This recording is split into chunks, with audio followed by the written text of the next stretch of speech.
রাজধানীতে বিএনপি ও জোট প্রার্থীরা জোরে সোরে প্রচারণা চালাচ্ছেন। বুধবার ঢাকার সব আসনেই গণসংযোগে ব্যস্ত ছিলেন প্রার্থীরা। ভোটারদের দ্বারে দ্বারে ঘুরছেন সবাই। নির্বাচনে জয়ের ব্যাপারেও তারা আশাবাদী। নিজ নিজ নির্বাচনী এলাকার সমস্যা নিরসনে প্রতিশ্রুতি দিচ্ছেন বিএনপি প্রার্থীরা। আবার বিভিন্ন আসনে প্রার্থীদের অভিযোগ, পাল্টা অভিযোগও রয়েছে। রাজধানীর মতিঝিলে নির্বাচনী মিছিল করে বিএনপি সমর্থকরা। মিছিলে অংশ নেয় শাহজাহানপুর, মতিঝিল, পল্টন ও শাহবাগ থানা বিএনপি, যুবদল, ছাত্রদল, মহিলা দল সহ বিভিন্ন অঙ্গ সংগঠন। এর আগে ব্রাদার্স ক্লাব মাঠে নির্বাচনী পথসভা করেন ঢাকা ৮ আসনের বিএনপি প্রার্থী মির্জা আব্বাস। বলেন, নির্বাচন বানচাল করতে চক্রান্ত করছে একটি পক্ষ।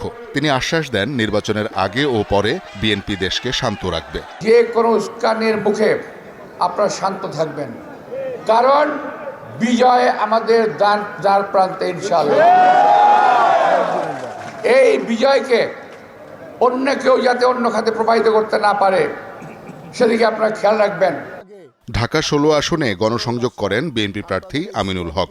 বস্তিবাসীদের স্থায়ী পুনর্বাসন ও ধর্মীয় সম্প্রীতির সমাজ গড়ার কথা বলেন তিনি। এই মানুষগুলো দীর্ঘদিন ধরে প্রতিটি মুহূর্তে উচ্ছেদের আতঙ্কে ভোগে এবং এই এলাকাতে হিন্দু অধ্যুষিত একটি এলাকা রয়েছে, যাদেরকে নিয়ে আমরা প্রত্যেকটি মুসলমান, হিন্দু, বৌদ্ধ, খ্রিস্টান সবাই যাতে একটি পরিবারের মতো বসবাস করতে পারি, একটি সম্প্রীতির সমাজ আমি গড়তে চাই।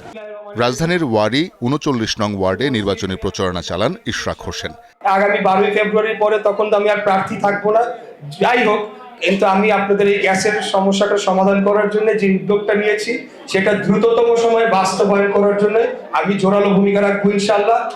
সকালে তেজগাঁও শিল্পাঞ্চলে প্রচারণা চালান ঢাকা ১২ আসনের বিএনপি জোট প্রার্থী সাইফুল হক।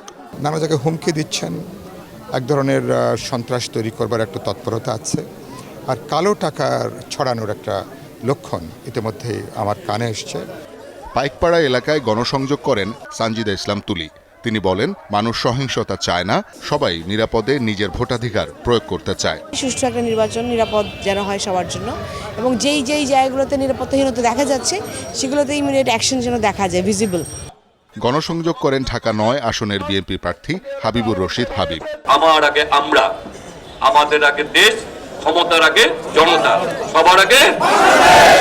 ঢাকার ৪ নম্বর আসনের অলিগলি ঘুরে নির্বাচনী প্রচারণা চালান তানভীর আহমেদ রবিন। এলাকার সমস্যা সমাধানে সবাইকে নিয়ে কাজ করার প্রতিশ্রুতি তার। শওকত মঞ্জু শান্ত, যমুনা নিউজ, ঢাকা। কি বুকে বাংলাদেশ আর হাতে বিদেশি? এই যে হোয়াইট প্লাস প্রো সেনসিটিভ স্কয়ারের